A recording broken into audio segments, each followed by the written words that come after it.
Going live. We are We are doing going live. a professional sports show. Wow. We are just as good as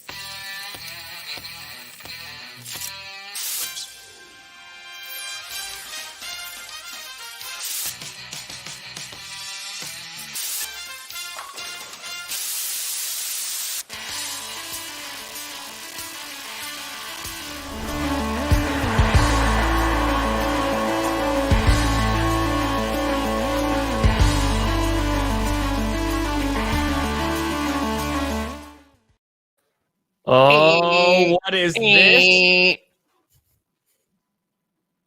The Beanie Boys. Beanie Boys are back. The Beanie Boys are back. That's right, ladies and gentlemen. The Beanie Boys have returned for another episode of the Grossi Perna Show. Or as the kids call it on the street, Crack. P. S. Because it's so addicting, but it is not good for you. No, it's not. We are banned in 6 countries for Don't health do reasons. crack, kids. That's today's message. That's, yeah. I say it's a pretty solid message. I think it's solid. Don't do crack and don't sniff McCorkles. Definitely don't do the second one. Yeah. Definitely. Tom Grossi, Brandon Perna. We're here Wednesday morning to break it down. We're going to be talking about a lot. We're going to be previewing Thursday's game, of course. We're going to be talking about our power rankings. We're going to be talking about Macalicious Jones. We're going to be talking about Kurt Benkert getting activated to the main roster. Kirk Benkert. Looking to be Moving talking up. to him on Friday. So. Going places. Oh, he's going places. Yeah. I've got a fun... I wanted to look at Mac Jones versus Tom Brady's stats in their first season. So I titled my video, "Is Mac Jones already better than Tom Brady?" So we'll get into that. There's some arguments to be made. It's so hard to like take away Tom and what he's done past his first couple seasons in New England. They won the Super Bowl that first year. But it's not like he was super impressive. So I just wanted to look back at that and get a little fun comparison. And then I got some trivia to throw at you, Tom. I don't know why it's the Price is Right theme song, but... Because you're going to lose. Oh. I mean, win.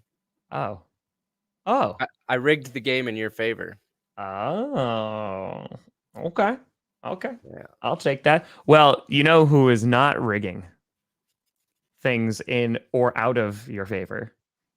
Would it be DraftKings Sportsbook? It is! Yay!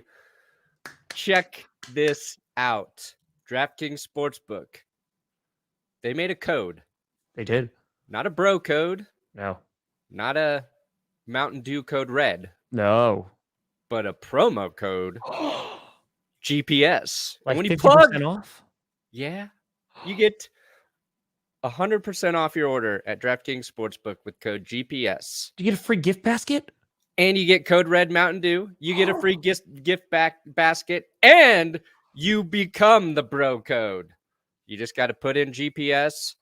They'll match your first time deposit of up to $1,000. Also, you can bet $1 on any team to score this week. And they'll turn that $1 into $100 in free bets. That's free risks for you to take. And if you're going to take a risk, it might as well be free. You know what I'm saying? Like, why do a risk that's going to cost you everything? I almost made a joke, but I bit my tongue and didn't make the joke. Ooh, I like it. I like Hardest part is swallowing the joke. Swallowing the joke. We'll save it for later. By later, I mean maybe next week, maybe next year. But right now, go to DraftKings Sportsbook, download the app, use code GPS when you sign up. Link in the description. Sir Random Guy. How? Whoa. I think he's just ranking them, buddy, like the actual records. Oh, I feel like I'm in last place there, Sir Random Guy, and I don't like it. Wait a minute. Are the Giants better right now? No, the Giants aren't better. No, it is just Sir Random Guys who's just, I mean, he does it every week. I know. Yeah.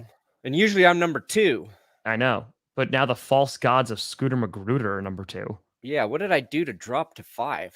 Probably That's lost what to I the wanna know. Chiefs. Well, that was probably. Oh, wait. The Cowboys won, the Steelers won, and the Giants. That's why. Because you're the only one who lost this. The Giants didn't win. Oh, they didn't?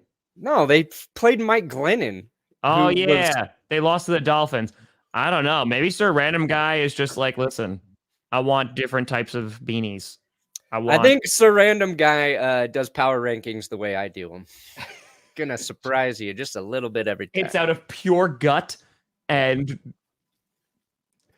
by the way, do you really have, did we finish the read? Yeah, DraftKings Sportsbook, link in the description, code GPS.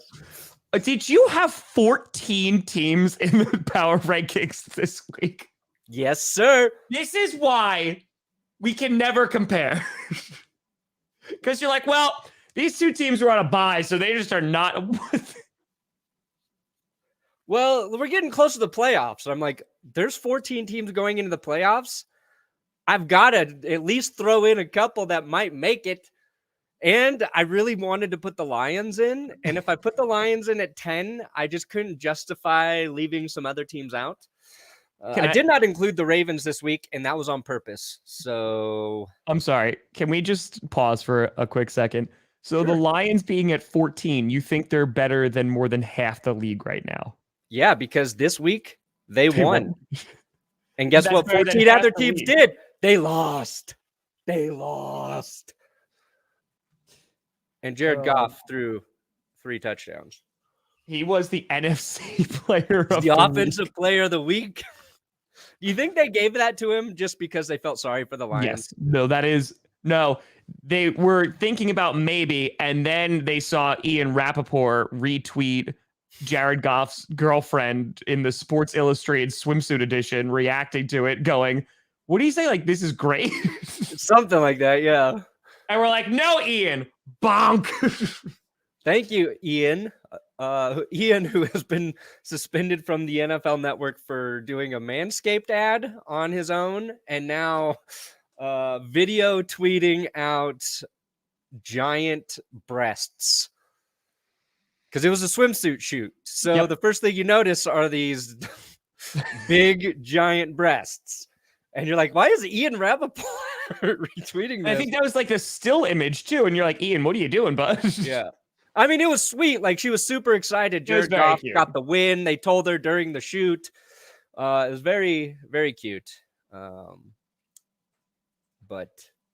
I'm trying not to be sexist here. Ian Rappaport was just like, bonk.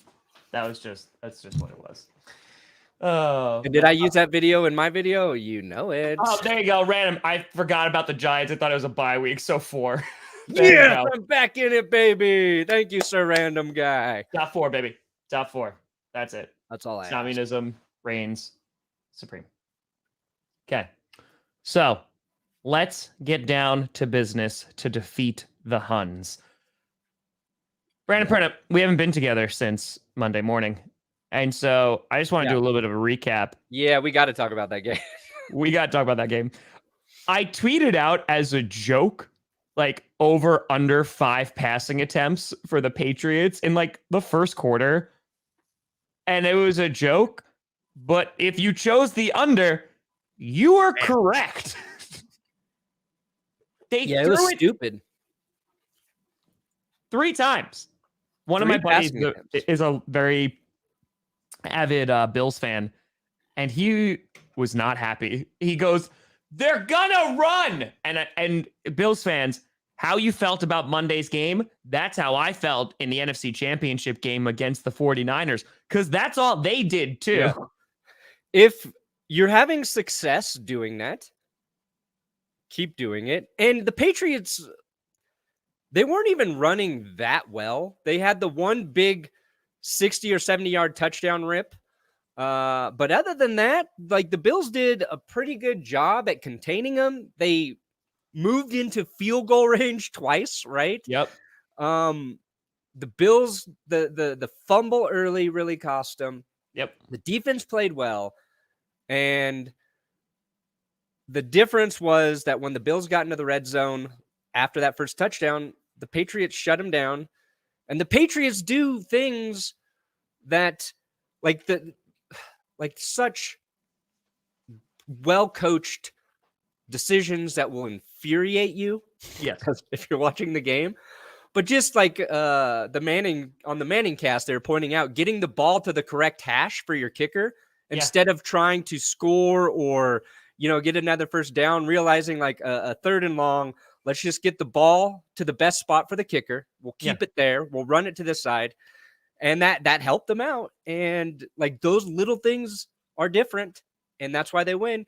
Committing to running the ball 46 times and throwing just 3, which maybe there's a level of trust in your QB there. I don't really know, but it was interesting to watch, to say the least. Well, I think it's a litany of things because, one, the weather was absolutely insane. Like, the wind was whipping. It was windy. And like you saw on some of those like punts as well, that you saw like literally they were like, I thought they were going to go backwards at some point. And the Patriots, I think, after the first quarter, I was like, oh, they're just not going to really throw the ball against the wind. Like, they're just going to wait until like they switch sides. And then like, because that was talked about a lot on the stream. But no, because I think it was a matter of, okay, our game plan is to run, which, by the way, like, is the Patriots game plan almost every single week. Yeah. But this one, they saw how effective it was, at least getting 2-3 yards a click. Like, they were running it on 3rd and 4. Like, they were running, and they were just like, oh, yeah, we're just not going to throw the ball. And by, like, the third quarter, like, if you're the Bills defense, like, you're selling out, and you're still not stopping them. Like, they were just crushing time of possession. And like you said, the only reason why the Bills even scored in that game was because of the muffed punt by N'Keal Harry, because that got them down in the red zone. And then boom, you got a touchdown. And then they like never saw the end zone again. And Knox also batting away his own pass, but that's neither here nor there. Yeah. What's funny is if you look back to Sunday Night Football, Tom, when you and I did our co-stream. Yeah. And the thing you called out during the stream was the Broncos had a 3rd and 2 in the red zone. They had been running the ball all the way down the field. And on 3rd and 2, they pile up a pass play that does not work. And you're like, why would territory. Why would they not run there? You're like, why would they not run there? Yeah. Bad coaching. Not believing you can continue to win the battle. Like, I don't know. It's all that stuff. But it's reading what's working and just keep doing it until it's actually stopped. And, that's what the Pats do well.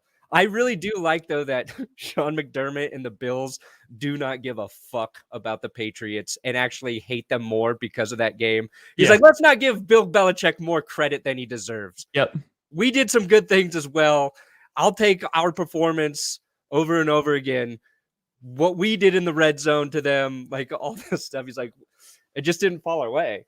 And he's kind of right. I mean, because I think against other teams, you'd have been successful, right? Like if you hold a team to 14 points, you're like, oh, that's a win. Like we that's pretty good. But it's crazy to me that you basically were watching this is going to sound weird. You were watching a Patriots football game and the Bills were there. Because like this was a game that like the Patriots, like they just were like, oh, we don't care. Like, this is what we're going to do. You know what we're going to do, and we're still going to do it. Yeah. I mean, you saw Belichick and the Pats do this with Brady, just not like at this level, but correct. And Bill would obviously, like, you trust Tom Brady probably to throw more than you do Mac Jones right now at this point in his career. But there would be games out of nowhere where the Patriots would run the ball like 35 or 40 times. And you're like, wait, is Rex Burkhead a fantasy running back I need to pick up because he just had 100 and you know what I mean? Like, and then the next week they would throw it 50 times. They do what they think their matchup favors, and they don't care how hard they commit to it. Like a boyfriend not scared to say they love you on the second date. You know what I mean? Like if they think that's classic the best. Ted Mosby. Well, I feel like that people are like, they're giving a lot of credit to Bill, But I think a lot of heat is also going towards McDermott because, like, again, there was not really a lot of adjustments. And what was interesting to me is I feel like that this game was a perfect example of why you don't get away from running the football. And not just because they ran it a million times, but because like there were drives that you saw, they went 3 and out. They handed it off 3 times in a row and they had to kick it away, right? Like that happened a few times. Yeah. And then the next drive, they're like, oh no, we're still going to run it. Like we're still going to do it. And I'm curious if it's, hey, this is working. We're just going to keep doing this because, or it's like a little bit of like, we don't trust Mac Jones completely because we respect the Bills passing defense a little bit more. Yeah, I think it's both. I mean, I don't think the Patriots executed perfectly either. They had one, I think it was one passing attempt at the time. And then it was late in the fourth quarter and 2 in a row. And Manning was like, this is a weird time to decide to pass. Yeah. It's like now is when you want to keep running it to take more time off the clock. Why dial up the pass now? Yeah. I think they were just trying to get a first just to like end the game. But yeah, it's interesting that they were like, oh, now we do this. And I think Buffalo believed, and Aaron Rodgers on McAfee shows, like, because Pat asked Aaron if he would be okay with like doing 3 passing attempts or if he thought that was smart. And he was like, no, I think there are some percentage passes you can dial up in any sort of weather game that benefit the offense. And I think that's what the Bills tried to do. You have Josh Allen, who I think has the arm strength to actually throw in the wind, and the wind affected him a little bit, but late in that game, you needed him to just make 1 or 2 throws that he just didn't do. And that's kind of been the story for the Bills offense this year, where Allen's been good, but just not great like he was last year, that next level. And that's kind of what's stymieing them. And now this game makes the next matchup between these two teams even better. Well, I think it's also pretty brilliant because you knew the wind was going to be a factor in throwing the football, and the Bills are a passing team. Yeah. Like they are, right? You and I talked about this, that the way that they're going to win this game is they're going to have to run the ball, and they couldn't run the ball. So because of that, it was like, all right, Josh, go ahead, start slinging it, and the wind made that a bit more difficult. And again, the Patriots have a good defense, don't get me wrong, but the defense have also let up like a bunch of points. And I think it was just great because it was like, okay, Mother Nature is basically taking out their main offense, so we just need to stop the run. And they did. Yep. So kudos to them. This is another interesting thing I noticed, like, because Matt Breida came in, I think he got 1 carry and fumbled the ball away, and I don't think they gave him any more carries after that. And I think that was a mistake. I know, like, there's this thing in the NFL when your running back fumbles, you punish him and bench him. It just happened to James Robinson this week, who had a fumble, and I guess it was a fumble in back-to-back weeks, and he got benched. James Robinson's the best player on the Jags. Yeah. No question about it. Yeah, you made a mistake, but you don't bench your QB after he throws a pick. You know what I mean? It's like sometimes you get benched after they throw like 3 or 4 picks. Sure. My thought is, like, after a running back fumbles, the chances of him doing it again in that same game are very, very low, and I think Matt Breida over Zach Moss gives the Bills a better chance to run the ball effectively. Sure. I think that was a mistake by them to not get him back involved in the run game. The Jags, who gives a shit because they just suck all the way around. But like, I wouldn't take James Robinson out of the game, even if he fumbled twice. I'd be like, we're the Jags. Nobody's going to notice. Question. Did you see the press conference thing that kind of blew up with Micah Hyde? Mm-hmm. I'm curious on your take on that. So in case people don't know what we're talking about, what happened was Micah Hyde was a Poyer as well. So Hyde and Poyer were there, and one of the dinosaurs that is on the Bills beat, it basically asked, were you embarrassed, right? Were you embarrassed by that performance? And Micah Hyde's like, what kind of question is that? And basically said, we held them to 14 points. They had 1 good run. Like, they have really good, backs on that team. And it kind of went into a, hey, like, just show respect to the players. And as they're walking out, but first of all, Micah said he was going to remember that. And I love Micah Hyde. And as he's walking out, he's like, I come here every week. I answer your questions, like honestly, truthfully, etc. And the reporter fired back. I don't know if you heard it at the end. He's like, back in my day, players answered those questions or weren't afraid to answer those questions. And I was like, I heard that part. Damn. And then he went on Twitter. That same guy went on Twitter and then started bashing it and saying, like, this is what COVID has done. It allows the rest of the locker room to hide behind the leaders of the team and not talk to the media. And I was like, my dude, like, I think that there is such this entitlement when it comes to sports media that it's like, you have to give us this, and this, even if we ask the dumbest freaking questions there are. And that's why, like, honestly, like, it's a breath of fresh air to hear Aaron Rodgers talk on the Pat McAfee show. Yeah. Because, like, if you listen to his press conferences and then you, like, go to Pat McAfee, it's like two different people. Yeah. It's just so more relaxed. He's more open because, like, no doubt, like, there's some great beat writers out there. This isn't a generalization that, like, everyone is terrible. But I think it's just like this, like, let me ask a really, really bad question. And then, why are you getting upset for me asking it? Like, I don't know. No, it's like the idea that the guy asking the question doesn't believe he should be held accountable for asking a bad question. Yeah. But the players should be held accountable when they don't play up to their standards. Sure. And by their standards, I mean the media's. And it's funny. It's odd, though, because then the bad question where that reaction happens gets that reporter way more attention than he deserves. And he got what he wanted, which is eyeballs to his shit. Yeah.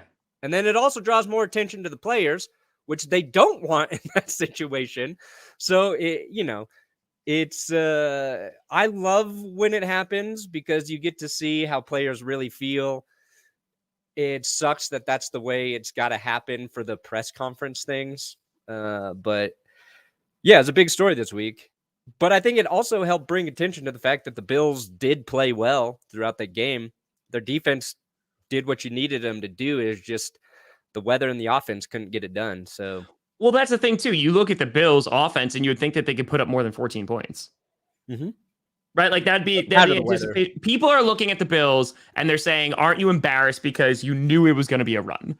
Right? Which, like, yes, to a pretty certain degree, but you never know. But yes, to a certain degree, and like, hey, like, I don't like sometimes, like they said, they have good backs, and I think that there was enough 3 and outs or there was enough like third down stops that, I mean, like, you know what? Now I'm going to use statistics to help me out here. Yeah. Well, even when they're going to run it, it doesn't mean they won't pass it. You have to be ready for that. Otherwise, you're going to get just beat. Sure. And you know what else the Patriots do? They run a lot of trick plays. You ever seen the Patriots just when you think you know what they're going to do something different? I have. Right now, dude, okay, I'm sorry. The Patriots were 2 for 12 on third down. The Bills defense played great. 2 for 12. They had one blown run, and that's the thing. The reason that run broke off for 70 yards is because they were playing the run. They were stacked up to stop the run. They had one safety there. I think it was Poyer. And he overplayed the run just a little bit. So that cutback allowed the running back to take off. So you sell out to stop the run, sure. But if that run breaks through and you don't have extra lines of defense, you're going to get torched by it. Yeah. It's a misconception. Bills defense was great. It was just the offense, rightfully, you could criticize. But then again, which team has the best defense in the NFL right now? It's the Patriots. Who was helping the Patriots? God again with the weather. You got a great defense plus bad weather. Like, I didn't expect that to be a high-scoring game, even if the weather was great. I agree. But no, I agree. I do. Yeah, it was Hyde back there. But the point is Hyde that overplayed it. But like, again, 2 for 12. You hold teams for 2 for 12 on third down, you're usually winning that game. Yeah. But I mean, this does speak to I know we're talking a lot about the Sunday night game, but I think it's a really interesting game because you look at the Bills, they have a running problem, not just the run defense. They have a running problem because their Their passing game got completely obliterated, right? It was gone. It was non-existent for the majority of that game. And so they have nothing else to fall back on. So they are not a balanced football team. And I mean, if the Bills, honestly, like they weren't in my top 10 this week because I think I am looking at their schedule and who they've beaten. Yeah. And you look at that and they're not beating like really great teams. No, they're killing bad teams. Yeah. And they're losing to good teams. And they've got the Patriots again, they got the Bucs again. If they can win both of those games, they'll be fine. They'll be ready for the playoffs. I'm scared about the Buccaneers game this weekend for them. I'm not scared. I think it'll be close, but I'm not confident they can win. We'll see. Watch them just Phillies back in the top. Watch Tom Brady throw 2 times. Yeah. Just out of spite. He's like, I can do it too, Bill. All right. I do want to dive into this. Yes. Tom Brady, Mac Jones. Let's talk about it. All right. People think Mac Jones is going to win Offensive Rookie of the Year. I mean, after that performance. After that performance, you trust your Rookie of the Year to throw 3 times. Says a lot about how good he really is. Don't get me wrong. Mac Jones is good. I think Mac Jones is good. But let's look at the stats between old Mac Jones and Tom Brady. Before we do, who do you think has better stats in their first season? Because it's probably Mac Jones. You're right. Oops. You're right. So, Mac Jones, 2,869 passing yards. Nice. Better than Tom Brady for that entire season, 2,843. Mac Jones, 2 touchdown passes away from tying Tom with 18. Mac Jones behind Tom Brady on intercept. Whoa. Mitchell, drop it at 200 on GPS. Jesus, Mitchell. Whoa. Save some for your life. Well done on the West 400. Appreciate you, Mitchell. Appreciate you. Sorry, Perna. We got $200. You stopped the show. You grind it to a halt. Stop the show. Tom Brady rookie season, 12 picks. Mac at 8. Mac Jones currently fewer interceptions than Tom Brady. Tom Brady has 10 this season. Mac Jones has 8. Let's see here. Brady, that rookie year, 11-3. Right now, Mac Jones 9-4. So 1 more loss for Mac Jones. Completion percentage, Mac Jones up by 7. Yards per attempt, a good 0.6 yards more than Tom Brady. Passer rating, 97 to Brady's 86.5. Brady was sacked 41 times his rookie year. Now, you might try to blame that on the offensive line, but I think that's Mac Jones being a little bit smarter early on in his career. Now, I'm not saying that Mac Jones will go on to have the same career as Tom Brady, but right out the gate, Mac Jones, more NFL-ready quarterback. That probably has a lot to do with playing at Alabama with Nick Saban, getting more game reps in college than Brady got because he wasn't even good enough to be a full-time starter in Michigan. Had to share reps. Loser. But I think Mac Jones is better than Tom Brady in his first season by most statistical measures, Tom. Okay, there's 2 things. One is not related, but the second is. The first, we got a hundo. Buddy John Woo!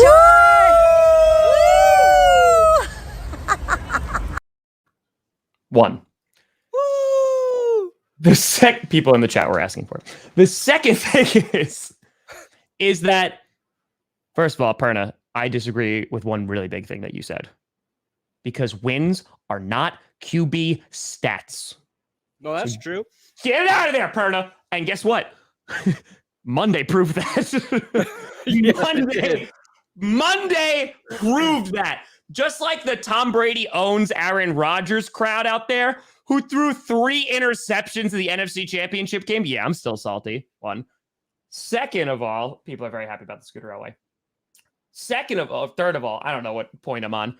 Yes, I think that if this is going to make sense, I think that Bill Belichick has been very cautious with Mac Jones. And I think that Monday kind of proved that. The thing is, and I'm curious about what your thoughts are on this, is there a team in the AFC that could play against the Patriots like they did on Monday and be able to win? In the AFC, that could score a bunch of points against a really good defense, so they have a really high-powered offense. They're consistent enough. And, like, I'm going through the teams in my head right now, and I'm like, the Chargers on opposite days when they show up, you know, but who knows what they're showing up every week. The Chiefs' offense has been anemic. It's been like the Bills. Yeah, you Bills expected so much more from them. Yep, the Bills, the Ravens. Which one of these teams? The Titans. Like, that's what makes me afraid, because once this team gets to the playoffs, they don't, and as we've talked about all season, they don't need Mac Jones to throw for 300 yards. Because and I said this on the rankings video, the Patriots just proved that they can beat a playoff contending team, which I think the Bills still are, with 3 passes. And I think, like, that's a big freaking statement. And that makes me afraid, because the AFC is wonky this year. Do you know who the Patriots don't want to see in their first playoff game? The Titans, the Ravens, the Colts.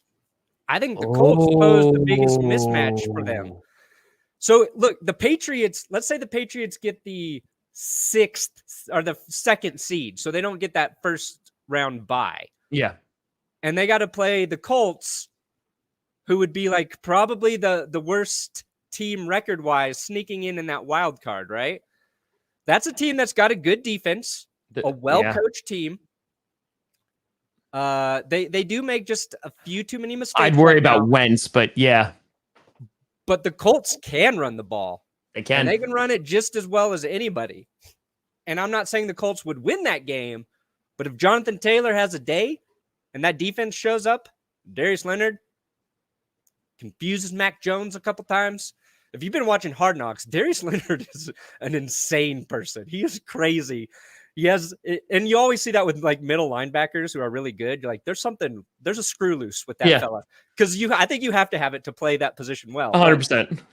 I would think that would be a game ripe for an upset. Now the Colts have a lot to prove still. Yeah. But they went toe-to-toe with the Bucs. They beat themselves in that game. I think they could, matchup-wise, be a problem. Yeah, math. A week from Saturday, they play. Colts Pats? Oh, damn. Look at what I asked for. Oh. I'm going to be doing my stream. I didn't realize that Saturday football started that early, and I'm doing my stream on that day. And I was like, well, I guess I'm going to be also calling that game, because that's the night game. That's going to be a great game. Oh, so, wow. Yeah. But, yeah. Could the football team overcome the Cowboys in the East? Is it possible? Sure. They played the Cowboys twice, so they have to beat them. Yeah. The Washington football team, the rest of their games are against the NFC East, which is crazy. They play the Cowboys twice, the Eagles twice, and then the Giants, I believe. Stupid. All right. I think that Mac Jones, to just close out that conversation, sure. I think that Mac Jones, with another year or two, with weapons, can be very good. I think right now he's still a very raw QB, but I think one of the big differences between him and all the other QBs in the class is that he is already ahead, whether it's Bill Belichick or whether it's himself or a mixture of both, in protecting the football and not being overly risky, right? Because I think that he does make some throws and you're like, okay, those are good throws. But I would say a good chunk of what he does, because I think he has more deep throws than Tua, right? We found that out last week or whatever when we checked that out.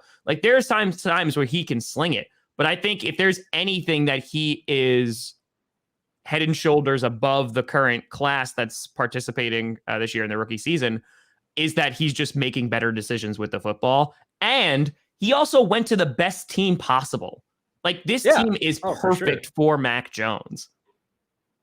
Dude, as soon as the Patriots took Mac Jones, we said, yeah, he's got the best chance to succeed right now outside of Trey Lance, going to the 49ers at 3. Those Kyle are the hates two. him. Yeah, and Trey Lance, they're like, oh, he needs more developing than we thought. Uh-oh. And we traded a lot to get. I will say, and again, we don't know now, but if Trey Lance is a bust, holy crap, heads are going to roll in San Francisco. I don't know. I mean, Shanahan and Lynch are locked up for 4 or 5 more years. I know. Recently. I know. I mean, yeah, it's a people big are already risk. upset. Like, fans are like, they're pissed. And they're asking in the press conferences, too. They're like, why didn't you put Trey Lance in at the end of the game or whatever? And he's just like, oh, I didn't want to put that on him. And, it's just, yeah. I just think it's, again, I have said this a million times. It's one of my favorite conversations of QB's landing spots determine how their career is going to go. Oh. And it's just crazy to me. Like, I'm curious, legitimately, if you put Zach Wilson on the Patriots, like, is he having an amazing season? Like, or is he having a better season than he is now? Yeah. I think Trevor Lawrence is probably your better example there. Like, yeah. Nobody thought Trevor Lawrence was going to be good going to Jacksonville. I mean, maybe Jags fans did. Yeah. And it doesn't mean you can't get good, but it's the quarterback to coach pairing. It's the team being well built around a QB. It's the quarterback performing, and then it's the quarterback's health. Like, you have all these things that they can't really control. Yeah. That, make for a good career. Yeah. But whoa, what's that? I was just going to transition into it too. I had it. It was right there. You still can do it. If you want a good gambling career, it wasn't that good now. Boom. GPS is the promo code for DraftKings Sportsbook. We got a link in the description to help you navigate there. GPS. And right now, DraftKings Sportsbook's giving all new customers a first-time deposit where they will match your deposit up to $1,000. And you can bet $1 on any team to score a single point. And you can win $100 in free bets at DraftKings, which is safe, secure, reliable, so you can trust them with your money. You can deposit and withdraw your funds whenever you want. 2 a.m. on a Tuesday morning, they're going to give you your money. And they got the DraftKings fantasy app. If sports betting is not legal in your state, you can play fantasy football because they've got millions of dollars in prizes every week.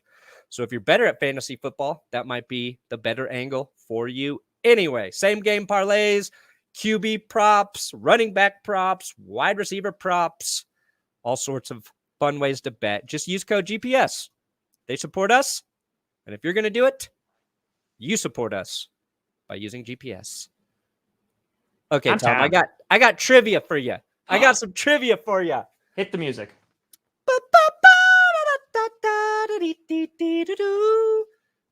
I see you, Guillermo. Appreciate the super, my friend. All right. Alex, I also think, doesn't he have a photographic memory? Mac Jones? Maybe. Which, I'm so sorry. Now I'm just going to go off on a tangent real quick.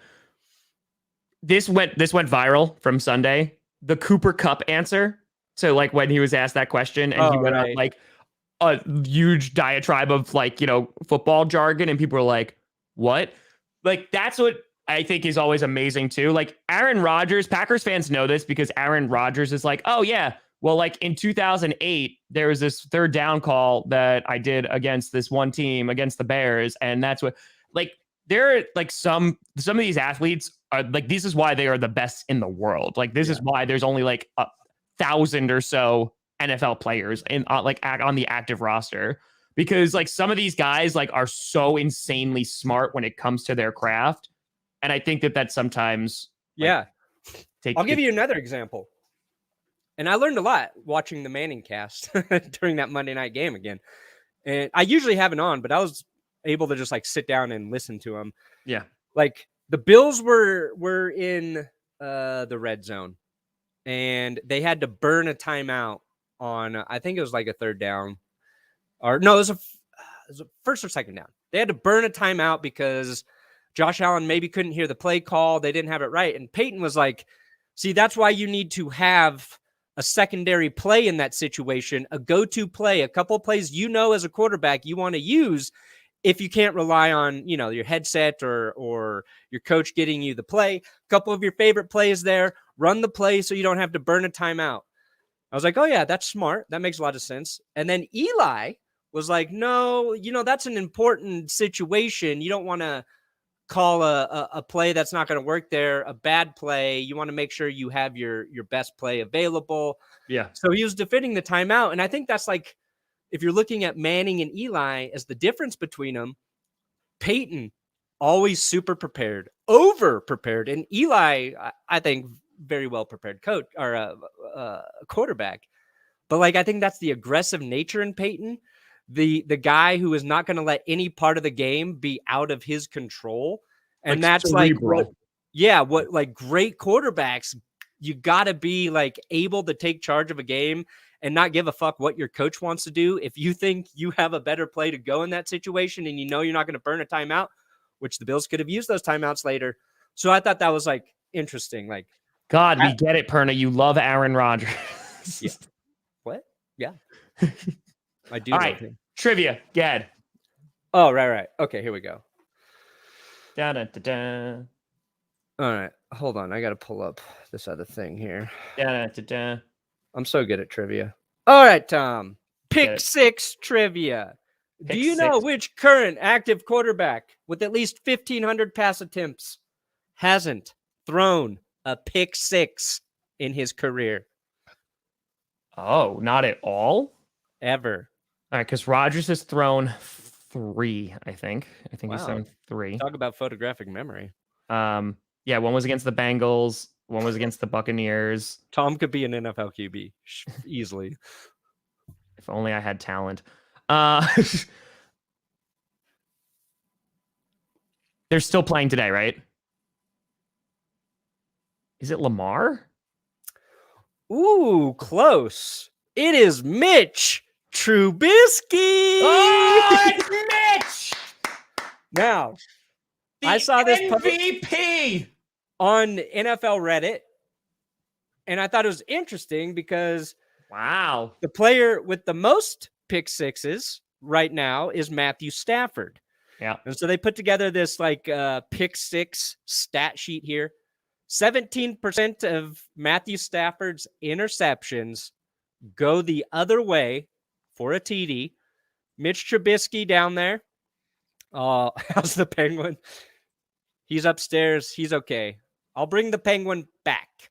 People like the Penguin. Wait a minute. Where's Lamar Jackson on this list? I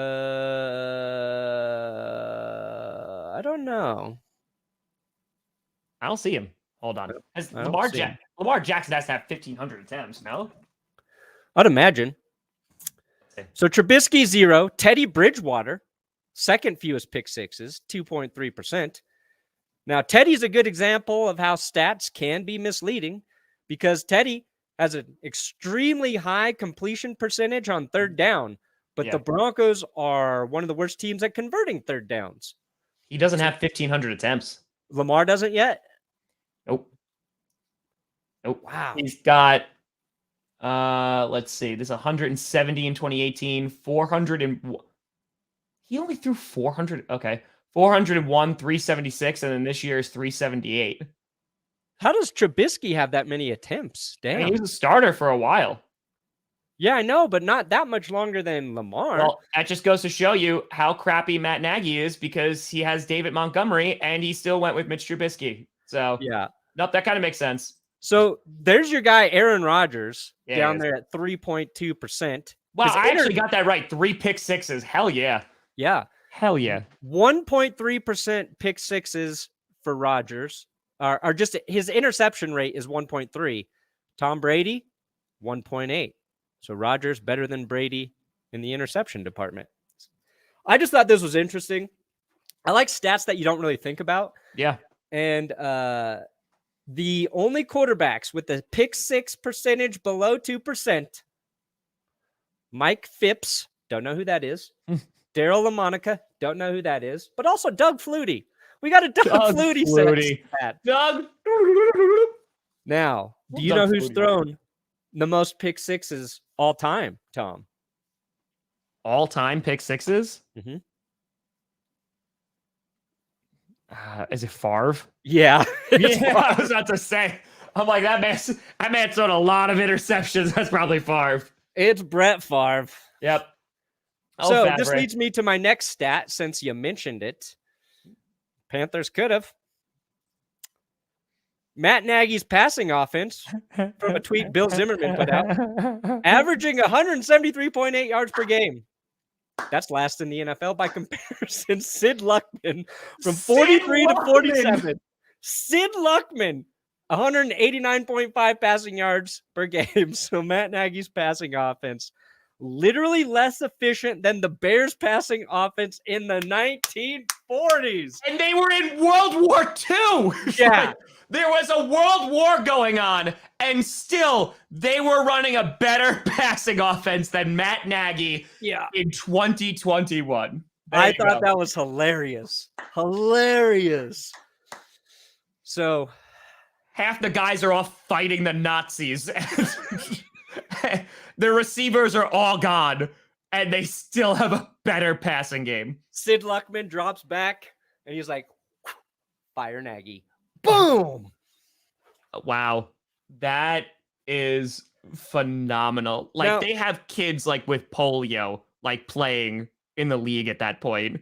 Yeah. And they still have a bet. Okay. Yep. And it's funny because Matt Nagy looked his best when Mitch Trubisky was playing as a rookie. Do you know why, Brandon Perna? Do you know why? No. Because they established the run. They had a good run game. I've done an entire video on this. They had a great run game. They had a great defense. And they were allowing Mitch Trubisky to run the football. They had Vic Fangio's defense. Holy crap, man. They had Vic Fangio leading that defense. He's just not the best head coach. My dream is they move Vic Fangio to defensive coordinator, bring in a new head coach and offensive coordinating genius. But that's the thing, like Brian Dable was a hot head coaching candidate last offseason. Mm-hmm. Now people are questioning him and his ability to call a good offense. Rightfully so. Eric Bieniemy and the Chiefs offense struggling. You know what I mean? Like, are defenses just figuring out how to counter these guys, or I don't know. Well, that's okay. You bring up a great point.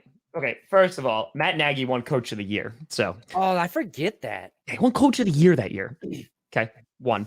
Second of all, the thing that is so important is that you can be a good head coach and you could have a good couple of seasons. What separates you from the good from the great is you're able to adapt to the league and what they're throwing at you. Mike McCarthy on the Green Bay Packers, good coach, won a Super Bowl, etc. Right? Had a lot of talent. Also helps if you have a Hall of Fame quarterback. However, why things started to get worse was because he did not adapt to that league. He did, and he admitted as much because he took a year off and was like started his like coaching school and like literally was sitting there and had binders upon binders upon binders.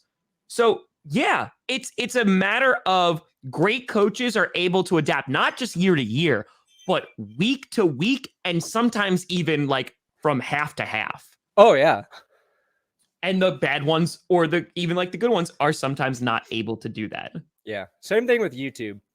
Like, yeah. I'm a okay YouTuber, but am I going to adapt with all their changes? Fuck no. I'm not going to research analytics, best way to engage, best way to when's your video stop performing? Oh, when you said this thing every time in the video. And I'm not going to look at that. I'm just going to keep doing what I like doing. I am the Mike McCarthy of sports YouTubers.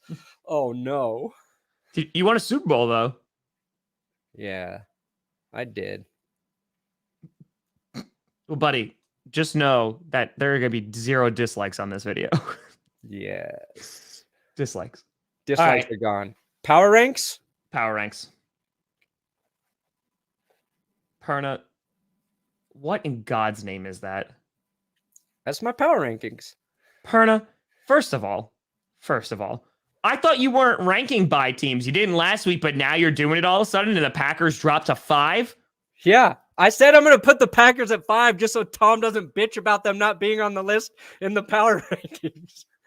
And then I moved on to the next team. And it backfired because now you're calling me out for not leaving them off the list. I just want consistency, Perna. You will never get that from me. It's why I will fail at YouTube. Okay. First of all, I love how small the Bills logo is. Yeah. It just looks extra small in that picture. I'm angry at the Bills right now. Yeah, I'm angry because they're off the list. Ravens, I can understand not being in the top 10. I felt meh about that. Yeah. The Ravens, the legit reason I didn't put them on is they lose Marlon Humphrey now. Yeah. So, and that's a key piece to their secondary. And I just think like their defense, just when it starts to look really good again, now they get a key injury there. Their offense is taking a step back. I don't know why. I just don't feel good about him moving forward. So I'm actually a little surprised you didn't put. Oh, never mind. I didn't see Washington for a second, and I was like, really? Because I really contemplating putting them on. Yeah. I put them ahead of the stupid Cowboys. Well, it was funny because I was going through the power rankings yesterday, and this was happening like while I was filming. What'd you say? I said this was the hardest week so far for power rankings. The thing was like I got to number 5 and I was like, yo, the teams I just mentioned kind of suck. Like they're so because you look like Chargers, Ravens, Rams, Titans, Cowboys, and even the Chiefs, all beatable. The Buccaneers didn't have a great week because they kept it really close with the Falcons and they pulled away at the end. Packers were on a bye. The Patriots, they ran it a cajillion times. And the Cardinals look good. The Bears like, oh, I'm going to come back. And they're like, shut the hell up. And they didn't. So like I was reading through these and I'm just like, oh, should I put like the Washington football team? Like, no, like they're not amazing. Like they're beating teams by like 2 points. It's so weird, dude. Like I have no idea what the hell is going on in this football season. No, I had to put Washington on for being on a 4-game win streak. Just the same reason I put the Dolphins in. They're on a 5-game win streak, and I said the Dolphins will probably be on nobody's power rankings. Nobody's. But I cannot not put a team on that's won 5 games in a row. I don't care how they won it. I don't care what their competition's been. They're on a bye week, and the Dolphins got cursed by the spin wheel. Yeah. And people are like, but they're on the bye week. I'm like, oh, but you haven't paid attention to the spin wheel. They don't care. When you come off the bye week, they play the Jets. So if they lose to the Jets, it might be one of the most powerful spin curses to date. Agreed. So we'll just have to wait and see. Agreed. Lions at number 1. Yeah, our top 5 are the exact same, just a mixed up order there. So that's pretty good. I did not put the Titans on. I had a tough time putting them on, but I was like, they had scared of their injuries. Yeah, they're so injured. And then to me, it's like the Chargers and the Bengals are the same team right now. They're the exact same team. And I think if Joe Burrow doesn't dislocate his pinky in that game, maybe they come back the even Bengals put something together. But yeah, it's going to get wild. And yes, I did want to force the Lions on the list for sure. They deserve it. They deserve it for 1 week. In 1 week. You guys can have this. But if they beat the Broncos oh my God, they play the Broncos Sunday. Will Keys is going to that game here in Denver. Oh. Yep, buddy. Oh, buddy. All right. Yeah. Power rankings has become such a toss up. Like because I recorded it the night of the Patriots Bills games just after that game. And I'm sitting there and I'm like, I don't know. Like, I truly don't know. Because every single team, like, that's why I think the Cardinals for me, like, they're still number 1, but I think you can make an argument that the Packers are number 1. I think you can make an argument that the Patriots are number 1. Like, I think that it's very interchangeable for like those top spots. I think you can make a decent argument about the Buccaneers even, but Well, the Buccaneers are going to get Antonio Brown back. Yep. In a couple of weeks. And I was shocked to learn that Lenny Fournette has the second most receptions on the Buccaneers right now with 58. Yep. So they're going to be tough to defend. If the Packers start to get healthy, it just feels like we are destined for another Packers-Bucks NFC championship, assuming they don't meet before then. Yep. But the wild card there's the Cardinals. The Wild Cardinals. They have, I think, the best team in terms of health. Right now, playmaking ability. Their defense is really opportunistic. Will found a stat that 18% of their drives end in a turnover for the Cardinals.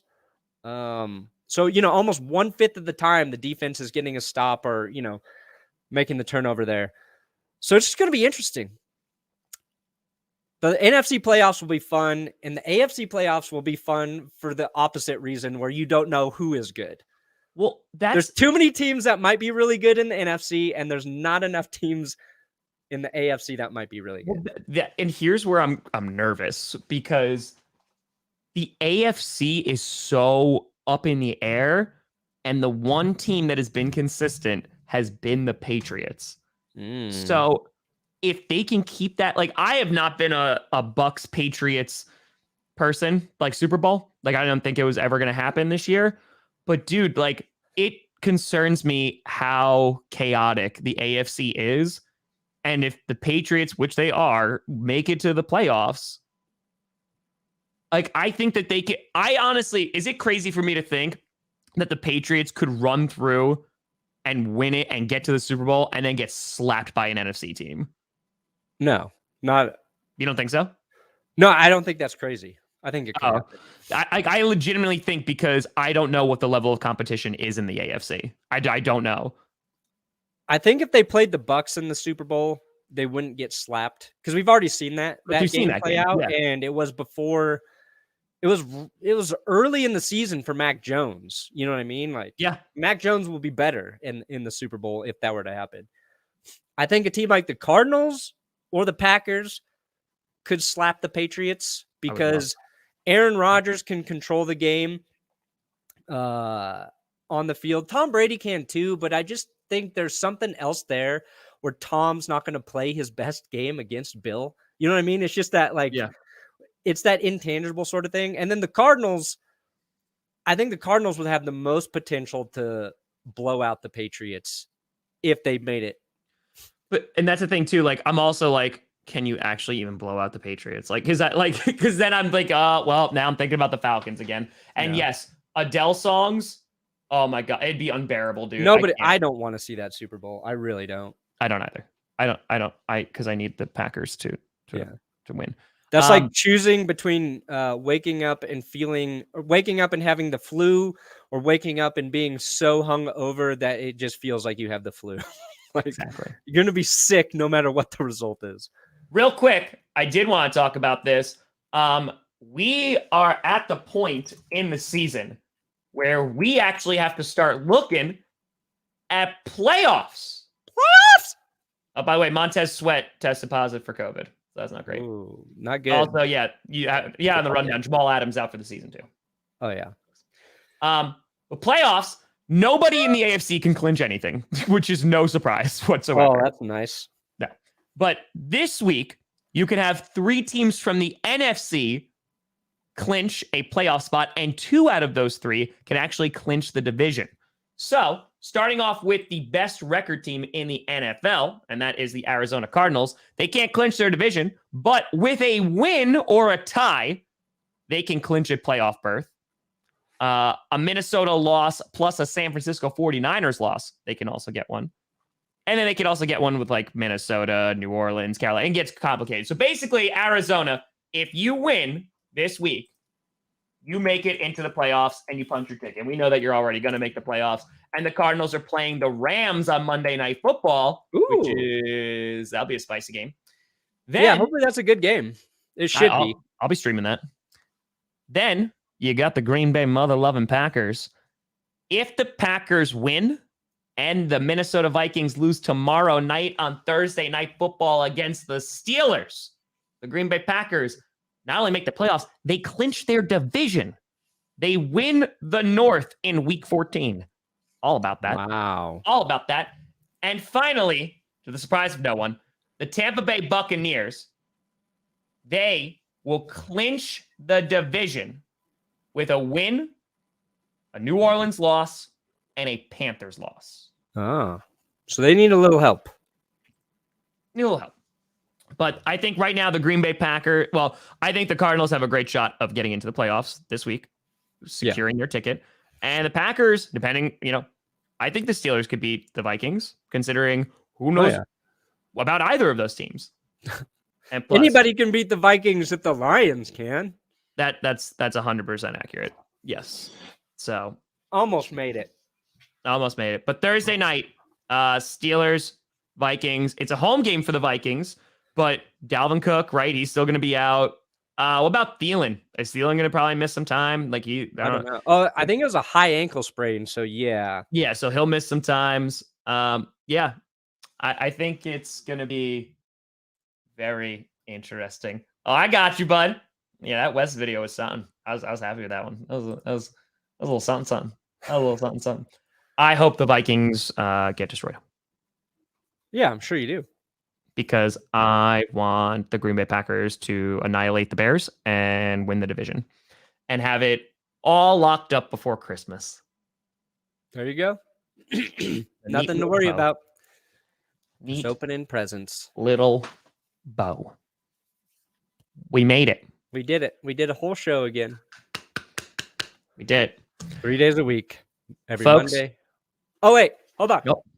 T-shirt pre-orders. Benchwarmerbrew.com.